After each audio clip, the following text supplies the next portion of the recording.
1, Anne Romanoff.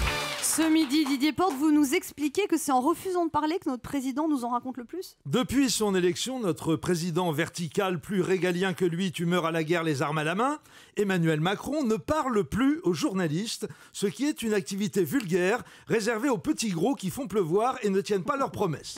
Mais attention, ça ne signifie pas que Jupiter Junior ne communique pas. Au contraire, il ne fait que ça. Ainsi, pour fêter la victoire de son mouvement En avant-marche aux législatives, il s'est rendu non pas dans une usine occupée par ses ouvriers désespérés avant délocalisation, ou parmi les pensionnaires d'une maison de retraite en cours de cuisson à l'étuvée pour cause de canicule, mais au salon de l'aéronautique du Bourget, ce qui est quand même autrement plus glamour.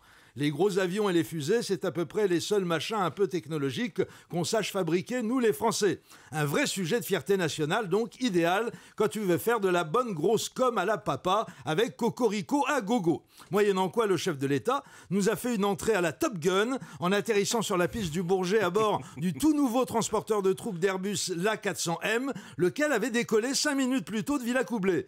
Et c'est lui qui le pilotait. Enfin presque, il était assis dans le cockpit à côté du pilote. C'est quand même plus sexy que d'aller se faire postillonner sur la figure par des gros métallos cégétistes hargneux, même pas foutus d'aller créer leur start-up à San Francisco.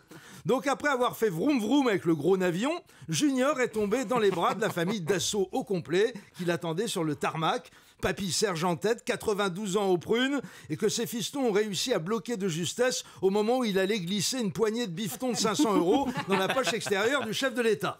Tout ce beau monde s'est congratulé, que je te tape dans le dos et que je te broie des phalanges. Oh, regardez qui est là, Thomas Pesquet, quelle coïncidence. Et que je te retape dans le dos de plus belle, et que je te pince la joue, et que je te malaxe l'épaule. Eh Sergio, file donc les clés d'un de tes rafales de démonstration à Toto, qui m'emmène faire un ou deux loopings au-dessus du Touquet, histoire de faire la surprise à Bibi.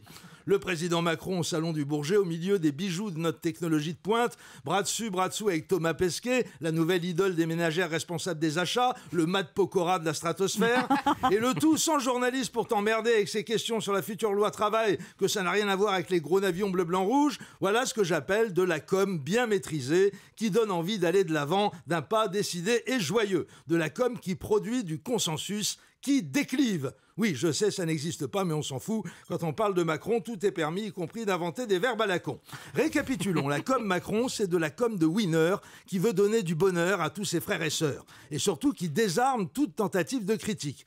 C'est pourquoi je me permets de formuler, à titre gracieux, cela va sans dire, avec tout ce que je gagne dans cette émission, je vais quand même pas en plus prétendre changer de semelle de mes baskets Le Coq Sportif achetées d'occasion au lendemain de la victoire d'Yannick Noah à Roland-Garros.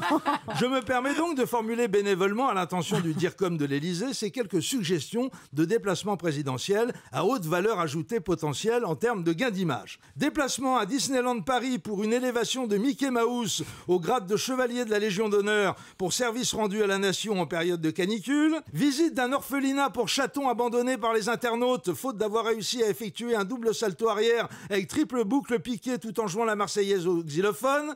Attribution de la médaille du mérite à Stéphane Bern pour sa contribution décisive à la relance du marché de la véranda, etc., etc. J'en ai plein en magasin comme ça, monsieur le président. N'hésitez pas à me consulter. Europe 1, ça pique, mais c'est bon.